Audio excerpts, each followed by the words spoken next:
Assalamualaikum warahmatullahi wabarakatuh. Oke teman-teman, kali ini kita sudah berada di depan gerbang makam Sewulan. Tepatnya berada di Sewulan, Kecamatan Dagangan, Kabupaten Madiun.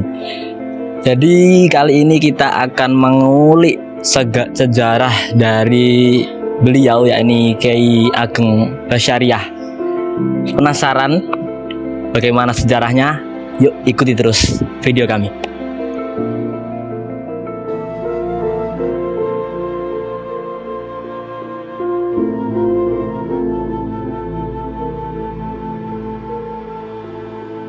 Oke, baik teman-teman, kita sekarang sudah berada di gubuk dan akan melakukan wawancara kepada salah satu dzurriyyah, salah satu keluarga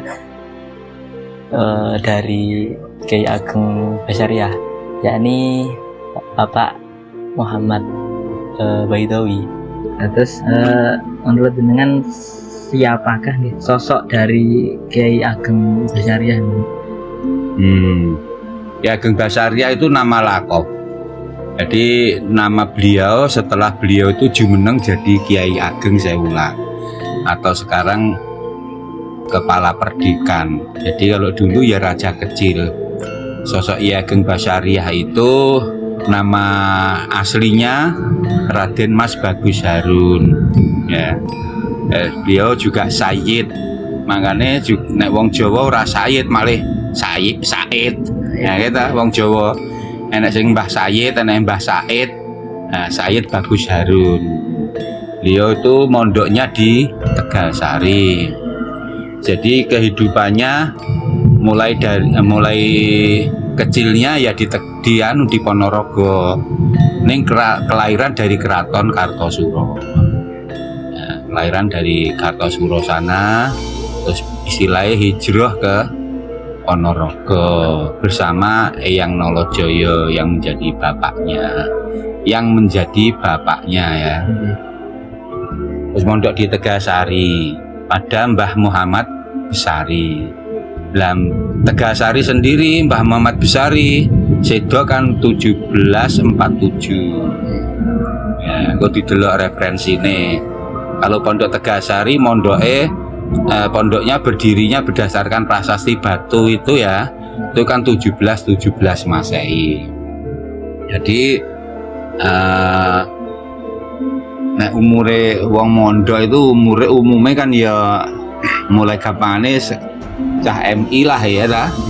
Cah MI jadi usia 12 tahun lah dadi mondok ning gone Mbah Ageng itu. Ini ki Mbah Basyariah, Kiai Ageng Basyariah niki juga termasuk keturunan dari kerajaan gitu. Iya. Bapaknya kudune dadi raja Wakila ya. Tapi itu masih tahtal bahas, ngerti tahtal bahas. Masih dalam pembahasan dan itu memang disembunyikan. Yang diketahui Mbah Nolojoyo. Nah, jadi putrane Mbah Nolojoyo ya. Atas ajaran apa yang dibawakan oleh Kiai Basyariah untuk masyarakat sekitar? Mbah Basyariah itu, gelar Basyariah itu padha karo mazhab Basyari. Padha Syafi'i terus pengikutnya Syafi'iyah. Malikiyah. Kan gitu ta. Karena beliau adalah santri dari Tegalsari, maka ajaran-ajaran yang diajarkan oleh Eyang Muhammad Besari ya, itu dikembangkan oleh Mbah Basyariah. Jadi ya ora mung apa ki jenenge, ora mung ilmu hikmah tok. Zaman biyen kan nek ra sakti ya ora dadi wong kan ya. Jadi juga agama, terutama adalah Quran, bahasa Arab, tasawuf dan ilmu hikmah. Ya. Juga dalam ilmu hikmah itu ya termasuk di dalamnya ada ilmu ketabiban ya.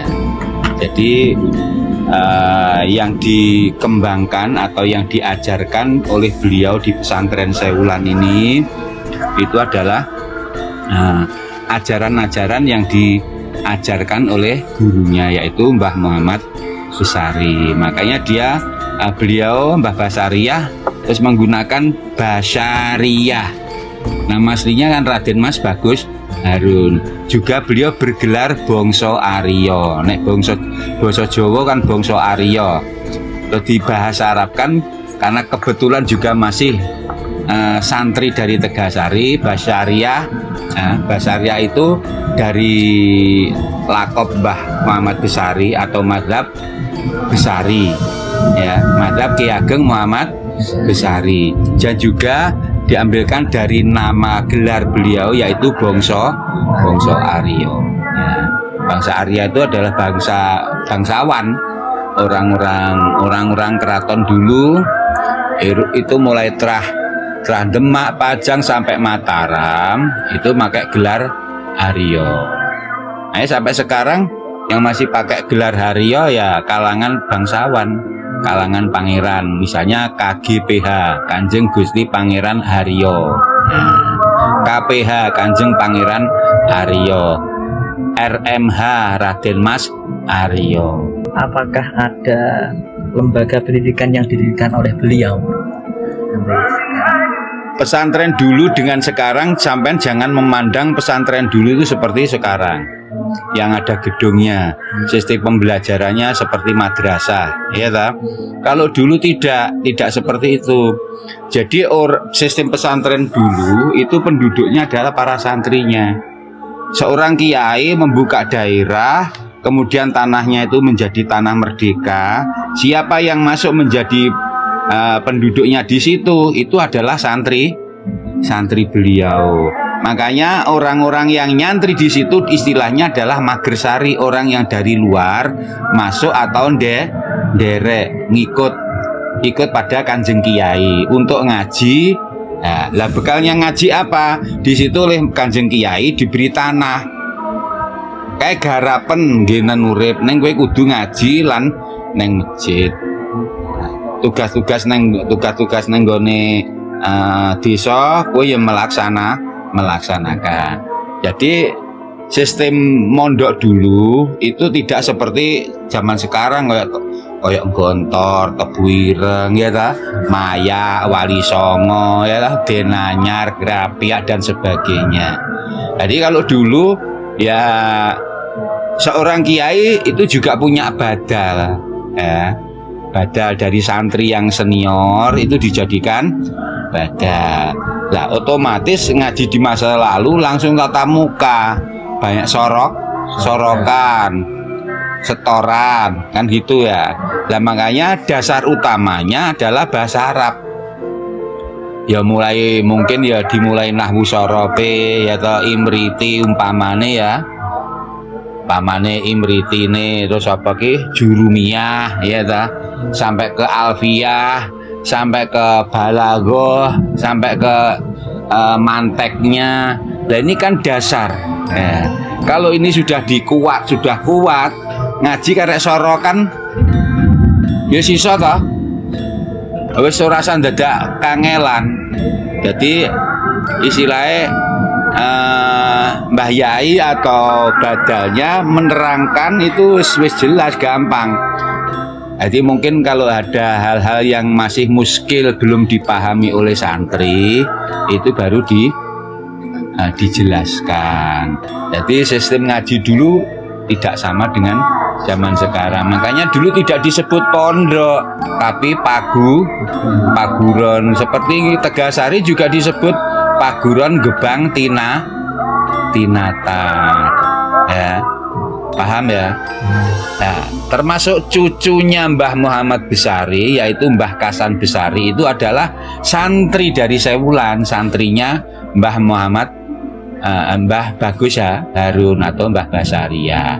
Jadi Mbah Kasan Besari yang terkenal itu, yang membangun masjid sekarang Tegasari itu juga santrinya Mbah Basaria dan juga santrinya Mbah bin Umar. Mbah bin Umar itu pernah pamannya, ya.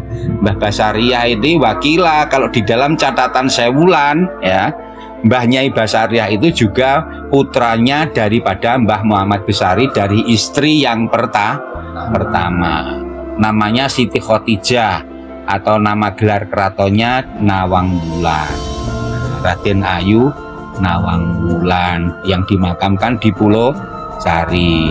Jadi nek Mbah Kasan Besari ngaji ning gone Pak Dene mergo ngilmune mbahe sing nggawa Mbah Ageng Basaria kan sudah wajar toh ngajinya di Sewulan juga di Banjarsari karena catatan dan dari Belanda abad 19 awal pesantren-pesantren di Jawa ini yang terdata di Belanda oleh penulis Belanda nanti digulai bener pora omongane Pak Mama itu Tegasari 1 ya, 2 Sewulan, kemudian Banjarsari, kemudian pesantren di Solo Tigo sana, terus yang 1 di Jogja di Patok Negoro ya. Nah ini pesantren perdekan sekaligus sebagai pesantren. Jadi tidak semua perdekan itu di situ mesti Kanjeng Kiainya dapuk juga sebagai seorang kiai ya. Sekaligus sebagai pengembang pesantren.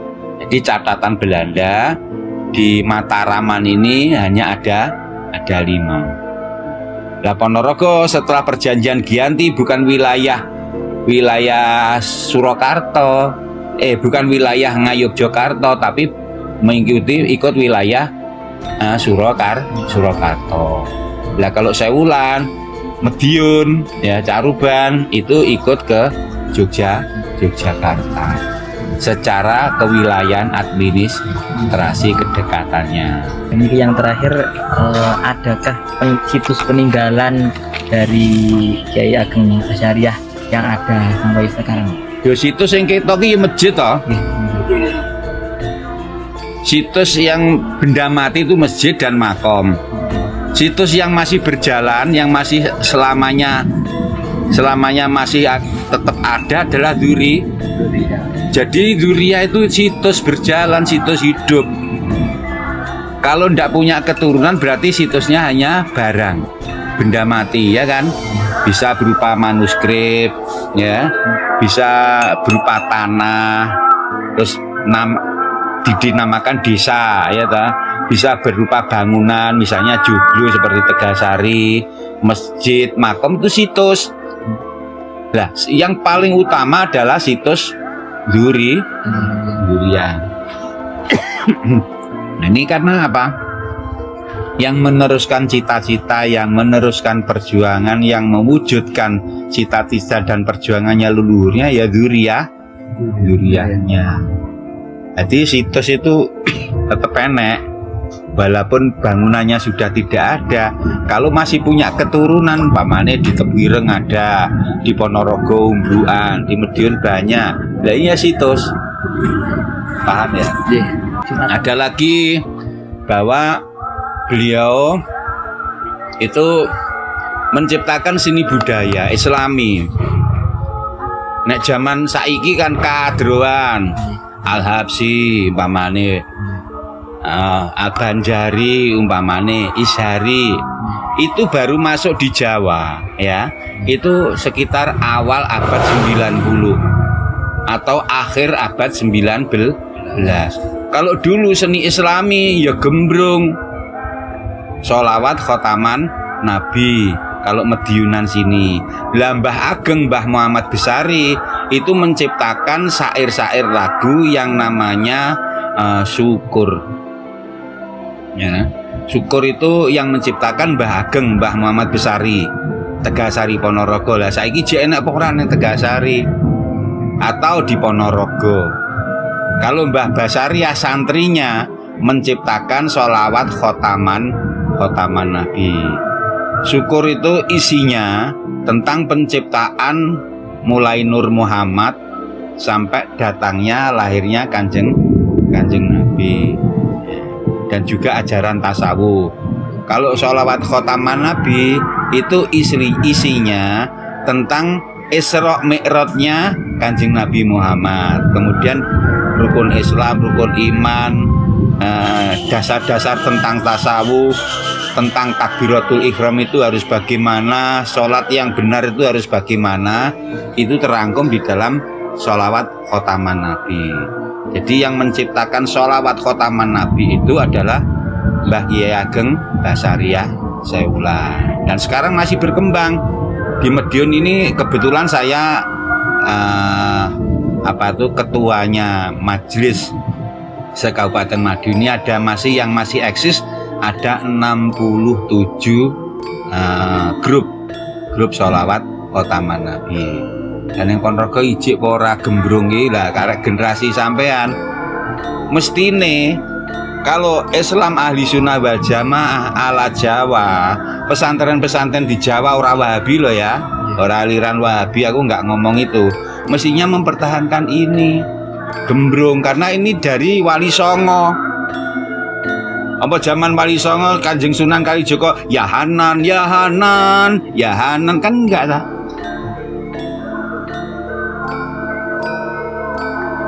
Nah, ini tugas sampean generasi muda untuk belajar. Ini karena seni budaya Islami ala Jawa, ala Nusantara. Kalau kita ngaku wong Jawa, ngaku wong Indonesia, ngaku dari sanad keilmuan agama kita dari Wali Songo, ya budayanya harus kita pelajari, kita kembangkan. Karena apa? Ini jati diri bangsa kita, jati diri Islam Nusantara, Islam yang berada di Nusantara, Islam Jawa, Islam yang berada di Jawa.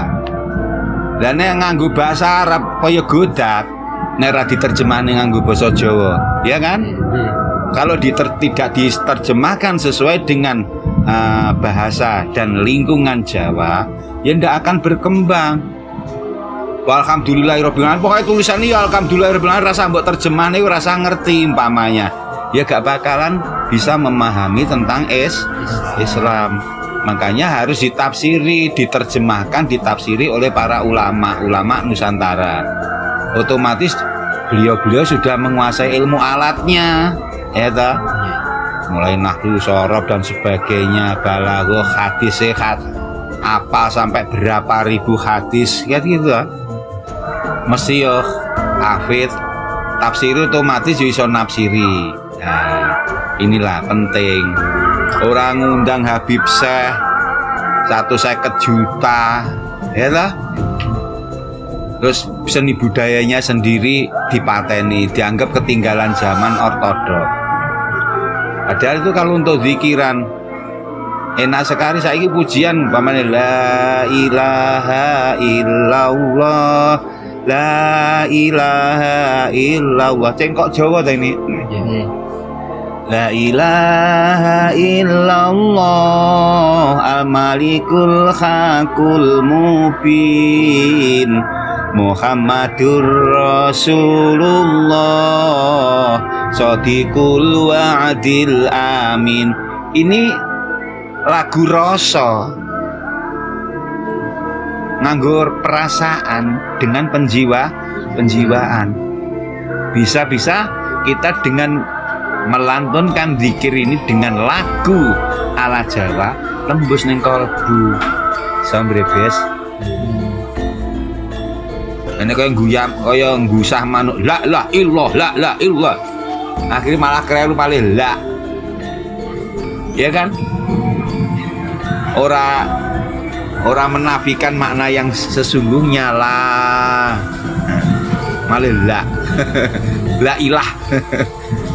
Hanya ndak diucapkan. Nah, iki tugasmu generasi muda. Nah, aku umur wis 20 tahun luwih kok.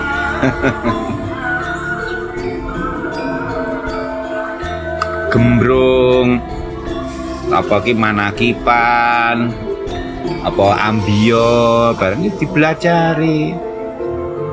Nek ora dipelajari ya bisane sing arep belajar nang Londo. Jadi demikianlah biografi singkat dari Kiai Ageng Basyariah yang telah dikemukakan oleh beliau Bapak Muhammad Baidowi.